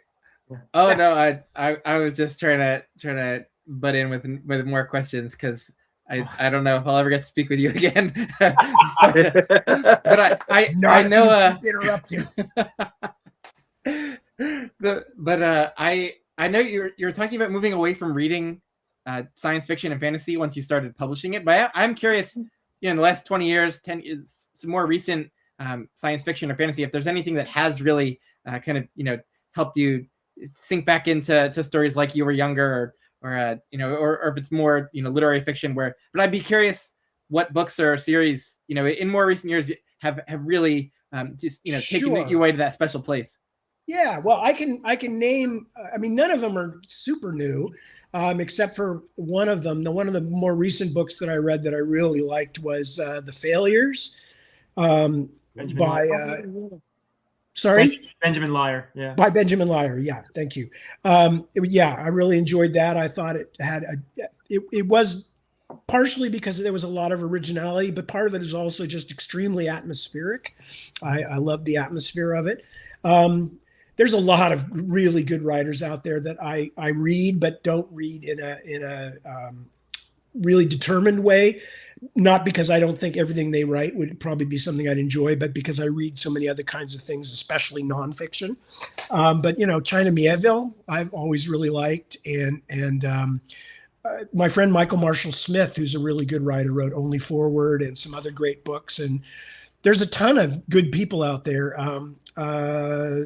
What's the Three Body Problem? Yeah. Oh, Yeah. Yeah. Right here. Yeah. Yeah, I mean love that's amazing, and there's just a lot of really good stuff. But one of the other things that happens, and I am now of an age where you suddenly realize that your time is not unlimited, that you have to make certain choices, and that's like I don't play music anymore. I don't do much art or painting anymore. It's like, well, I know I can get books published.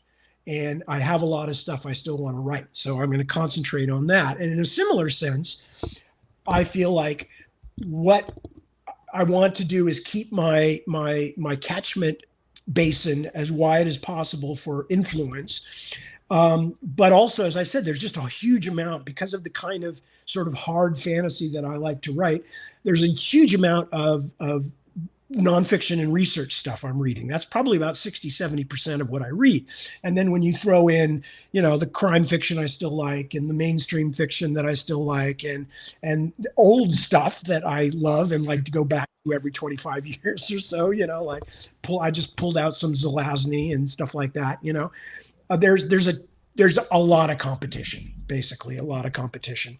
So I am, as I've often said, one of the worst people to ask about what's happening in the field at the moment, because I have just really narrowed my focus, and am not, like any half decent reviewer knows 100 times more what's going on than I do. But I know the stuff that I read it's like the same response that I have with, say, popular music or whatever, which is there's just a ton of really good stuff going on out there, it may be more than ever before, because the methods of getting it out to people are broader and more accessible. So, the idea that one thing I hate it when, like, old people get into this thing of like, well, nothing is as good as when I was 16 or 19 or whatever. It's like, of course not, because you've never had those chemicals in your body since, it's like, you were like falling in love for the first time, being able to go out at night on your own for the first time. You had a driver's license, of course the things that happened then seemed like they were world shaking, but please don't belittle an entire generation or 2 or 3 generations after you, because they're not your music or your books or your whatever. So I know I'm missing a ton of great stuff, but I'm missing a ton of other stuff too. We live in a world, again, back to curation. We live in a world with so many experiences. There's so much good television these days. There's so much good animation. I happen to like animation, When I was younger, it was like once a year you'd get like an animation festival at the local sort of art movie theater, or so. And I lived in a college town, and now it's like, if you're into that, it's like there's amazing adult and kids animation everywhere to be had. And it's true with virtually every form of art. So yeah, no, I mean, I know there's a lot of great stuff out there. I'm just the wrong person to ask about most of it. Well, I did want to, and as we wind down, and Tad's been so generous with his time, I do want to get to the Splintered Sun. Yeah. The main reasons why we've come together. But I also want to comment quickly, and I don't want to speak for what might happen in the future, but I have a feeling, Ben, not to worry. I mean, hopefully you and your group, and we're so sorry that Andy Smith, the wonderful Andy Smith, couldn't join us, but I hope that you, Ben, and Nikhil, and Philip, and Andy will get a chance to talk with Tad again, on one of your channels. Together, so I'm hoping that will happen. And quickly, Tad, and I know obviously your dance card's probably pretty full, like you said. There's so many things out there, but you are a huge Tolkien fan, and if you like Tolkien, I can't recommend more highly Philip's series, which is the Dan trilogy, including his most recent Wild Darkness Gathered. It is he wears his influences on his sleeve clearly, but it is absolutely fantastic. Phenomenal stuff. It is currently my favorite self-published fantasy series out there.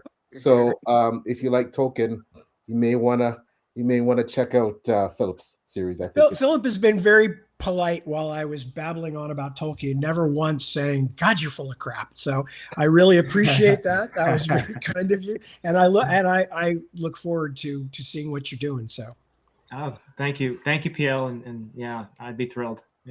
Yeah, absolutely. But I do want to give you a chance, Tad. First, I'll say congratulations on the upcoming Splintered Sun. Thank you. Your publisher was so kind in sending us a little snippet. I think we all got giddy, getting a little teaser of that. So that meant a lot. Can you tell us a bit about what that's about and how it relates to the Osten Ard world? Well, try and make this as succinct again as possible, but you may have noticed that is not really my strong suit. The thing that I wanted to write, I went to my publishers as I was finishing Navigator's Children, and they said, "What do you want to do next?" And I gave them a list of several different things, and they said, "Let's pretend we don't want anything right now that isn't in the general vicinity of epic fantasy, because we think we've got a really good plan for you and epic fantasy in the next couple of years." So what I said is, well, one of the things that I would definitely, there were two different Osten Ard related epic fantasies that I said, but the one that I said I'm kind of most intrigues me at the moment is this thing about taking the idea that the Jack Mundwood tales, or Matt Mundwood tales from briefly mentioned, I think Simon sings a song in the first volume, that is, like many of these things, kind of an international bit of folklore that has different versions in different cultures in Osten Ard, and it's been around for some time. So I began thinking during the process of writing the Witchwood Crown, etc., that it would be, interesting to think about, here's a chance to put in some of the places where this might have showed up in other cultures. Because the bandit who robs from the rich and gives to the poor and all that is not just a Robin Hood trope. It's, it's around and has been around. And there were actually real life characters a bit like that as well, although not usually quite as selfless as Robin Hood in the classic tales. So I began to kind of think about, that's interesting. And then at some point in that book, I don't think it might have been the Navigator's Children, but I mentioned that there was an outlaw band in Hernisteer called Flan's Crows. And after I had written that, I went, ooh, I wonder if they have some relationship to the Jack Mundwood story. And then I went, oh, they might be the original of those stories. So as often happens with me, I began to think, well, if that were true, when would they have been around? Why would they have been in the situation they were in, et cetera, and came up with a time in the later years of King Teftain, who, of course, then later on, I say, of course, like everybody knows this stuff, but only a few of us care, and thank God for those who do. Anyway, King Teftain, one of the kings of the Hayholt at one point, although he's Hernestiri, is obviously goes back to the early pages of the Dragonbone Chair. So I went, oh, that would make sense. That we know he wound up in the Hayholt because that's already been established. But he's the king of Hernestiri. So why would he be in the Hayholt? Well, that could be interesting in and of itself, but also wouldn't that make a power vacuum? In the same way that the classic versions of Robin Hood have the power vacuum of King Richard the Lionhearted being held prisoner in the Middle East on crusade, and John, his brother, becoming bad King John, and et cetera, et cetera, et cetera. I went, that's like a power vacuum that could be very interesting to play with. So it started out as a simple thing like that. And then I realized, but what I do want to do is I want to make it a bit swashbuckly. I want it kind of to be an adventure novel and not just, a normal epic fantasy. So I want these characters to be fun in the sense that there would be, a lot of badinage, a lot of repartee and things like that. But it's Osten Ard, and it's only 300 years before the Dragonbone Chair. So although there are some very familiar names and even a few familiar characters that are around even 300 years before the Dragonbone Chair, but it's a different world in a lot of ways. And I still want it to feel like Osten Ard. So there will have to be supernatural stuff. There will have to be, all kinds of political maneuverings, and there will be, I hope, character development of interesting protagonists and interesting antagonists and all that. And so it very rapidly became a book. So I wrote the book, and then I was all prepared to do something quite different. And basically, not unfortunately, but basically my publishers really liked the book. And so they were like, well, now, you've left the story wide open. What's going to happen? What about Teftain? What about young Prince Uwain, and what about this and that and all this stuff? And they said, no, you've got to write that next. And I went, well, I'm sure my wife would agree with you. Being the business person, I'll put my dog book aside for a while, which was actually what I was proposing to write next, was a semi-fantasy novel about a Chihuahua. Believe it or not, it's actually true. I know it sounds crazy, but I actually had an idea for how it was going to be and I'm still going to write it someday, if I don't shuffle off the mortal coil before I get to it, but someday. But anyway, so then the Splintered Sun just kind of became a thing itself. And now I just decided today that it's going to be 3 volumes, really 3 volumes. I can't even say it with confidence. You swear? I'm trying to look serious there, It's like, anyway, at this point, it is planned to be 3 volumes. It will be The Splintered Sun, The Crooked Tower, The Holly Ring, and that will be the next 2 books, A Crooked Tower and The Holly Ring. And I started The Crooked Tower, but I haven't been able to work on it much the last few months. So we'll hope that my fingers continue to regain their nimbleness and I can type without pain, and then I will be cranking, because when I can actually work, I work fairly fast. So wow, that's what I'm hoping for. So Splintered Sun, I'm excited about it. I think it's the people who've read it so far do seem to like it and think it's a fun read. And that there's humor in it, but also obviously tragedy and terror and all the other things that we like in a good epic fantasy. So I hope people will enjoy it. Well, I can't wait. Excited. Tad, can you tell us about release dates? Yeah, October. October. I don't know specifically off the top of my head, but I think it's early October, like October the 4th or something like that. That's perfect for our reading group, because we'll be done with The Last King of Osten Ard right before that. So. It's definitely October, yeah, because I'm going to be out doing some touring and some stuff like that for it. So now, Tad, I want to say, and again, your publicist was so kind to offer an advanced reader copy. I got kind of greedy, and I asked her if she could get one for Philip, Ben, and Nikhil. Oh, so if assuming she sends that, then they'll receive it as well. So sure by the time you catch up with the rest of the group, then they may have read it if she's sending those copies as well. So yeah, and if there's, since all of you folks seem to know my work very well, please don't feel you only have to say nice things. If you're like, read it and go like, huh, that's weird. I don't know why he did that. Or that's all wrong. Or, why are these people driving Jeeps? Or I mean, whatever it might be. Please feel free to, I'm, as I said, it's the reader, writer, reader, back and forth thing is very important to me. Wow. I may cry. I may weep a little bit, but that's okay. I'm a big boy. I'll get over it. Good thing. Listen, Tad, you've been so generous with your time. You've been so incredible. This has been such an honor. I think I speak for all of us that this has been absolutely incredible. I do want to give all of my guests the opportunity as we're signing off just to, hype yourself up. Let us know. All of you three have YouTube channels. Philip is also an author. Nikhil is a world-class composer. Just anything you'd like to say, your social media stuff, boost that, your YouTube channels, etc. And of course, we'll give Tad the last word there to do that. So, Philip. Yeah. Okay. Thank you, PL. And first, I also need to shout out the Drowned Kingdom saga, of course, because our beloved and extremely kind-hearted host is too modest to do it himself. But P.L. Stewart's A Drowned Kingdom saga. I'm on book 4. It's brilliant. I love it. So thank you, PL, for being so. I feel like you're like Santa Claus today, man, with all of the events here and asking for copies of the book for us. That's tremendous. So thank you, and thank you, Tad Williams, as well for spending this time with us. I deeply appreciate it. I've admired your work for a long time, so this has been very special for me.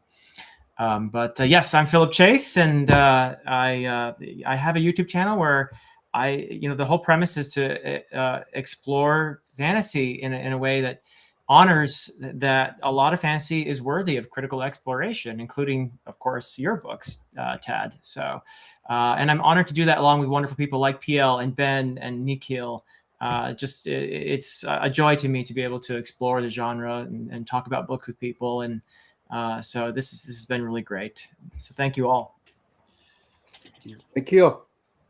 Well, yeah, no, I have to echo Philip's sentiment. PL, thank you so much for having us on and, for graciously offering to have us join this discussion. I mean, this is amazing. And for those of you who haven't checked out A Drowned Kingdom saga and Philip Chase's Idan series, they're both among my favorite self-published fantasy series now. So I definitely would recommend, highest of recommends.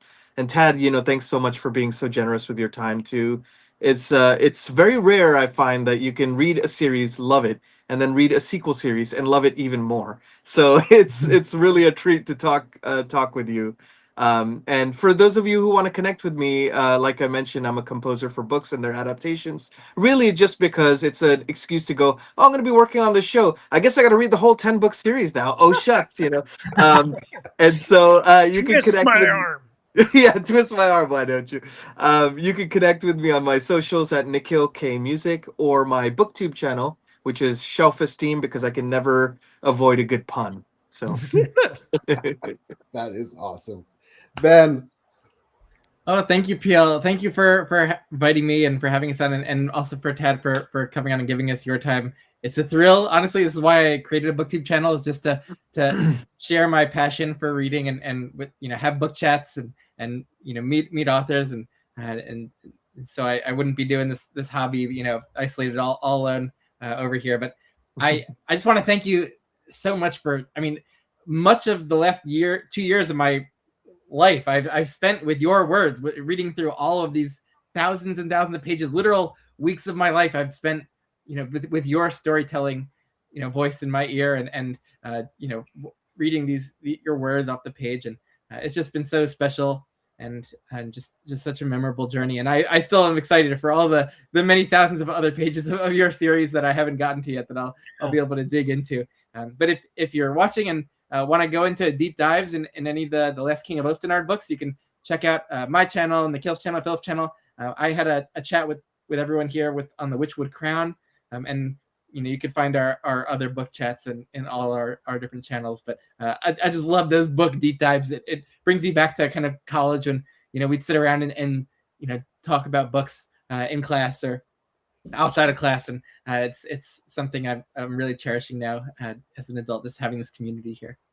They're all in my. I have a playlist for all of our discussions. It's the Tad Williams playlist on my channel. So Okay. Yeah, thank you, man. They are wonderful chats. I've read. I will be checking it out. So, although at a certain point I get embarrassed, at a certain point I'm like, if people are saying horrible things about me, I'm probably actually better off, because if people say too many nice things, I'm just like, oh, this is crap, Tad. This is creepy. What are you doing? You're just like, oh, yeah, me. Oh, so funny. But by the way, we also had full discussions for The Heart of What Was Lost and for Brothers of the Wind, and those are like normal sized novels, by the way. They're not novellas. They're not novellas. In the fantasy sphere, like we'll throw around the novella term if it's not a giant chunker, but those books, are incredible reads that are.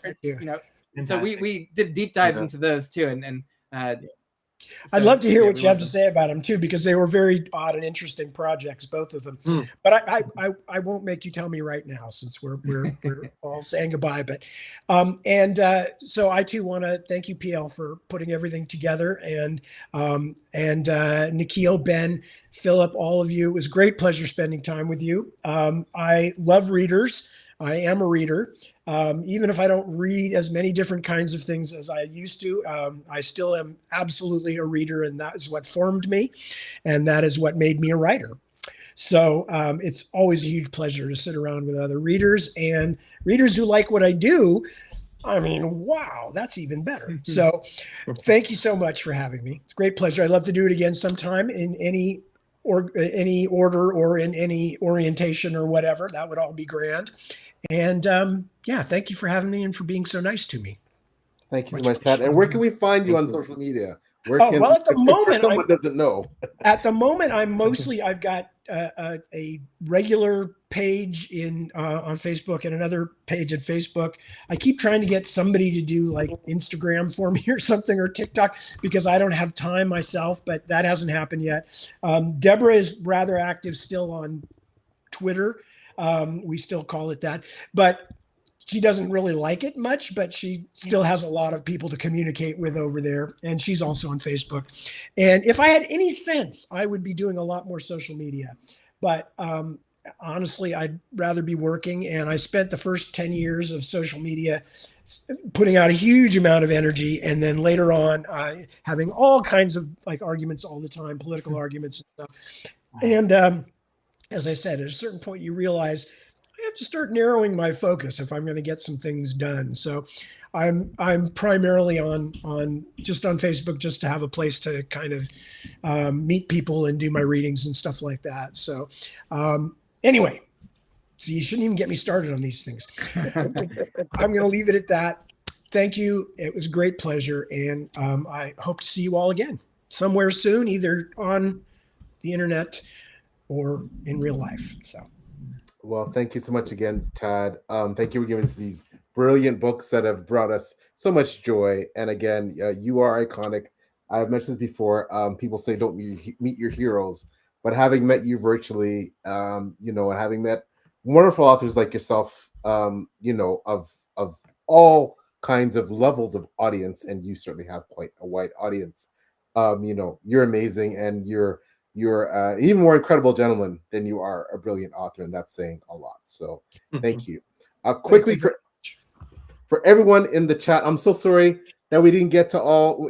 I want to hijack these gentlemen, keep them here all day, but we can't do that. So I really apologize to everyone in the chat. We didn't get to your comments and your questions for Tad. I really feel bad about that. Catch the replay, and please, of course, continue to support Tad and buy his books and check out social media. But again, I do apologize that we didn't get to everything though. But thank you so much for. Oh, sorry, PL. No, maybe someday we could do another one of these and just start with the chat stuff and do that. That's a great idea. That's a great idea. And I'm sure when you appear on either Philip Ben's or Nikhil's, and again, shout out to Annie Smith who wasn't able to join us. Another wonderful, which is I'm sure when you join them, that maybe whoever's hosting that can maybe give a bit more time for the people in the chat to. You have to use discipline on me. You really do. I mean, you give me a conversational rubber bone, and I am chewing on that baby right away, and then I'm going to take it off and bury it somewhere, and no one's ever going to get it back. So yeah, I need that discipline. So. Well, thank you so much, Tad Williams. Thank you, Philip, Ben, Nikhil. Thank you, everyone in the chat. Thank you, everyone who's going to watch it on the replay. You're what makes this type of long form content amazing. Long live long form content. Yeah. So that is all for us. We will sign off, and as Philip would say,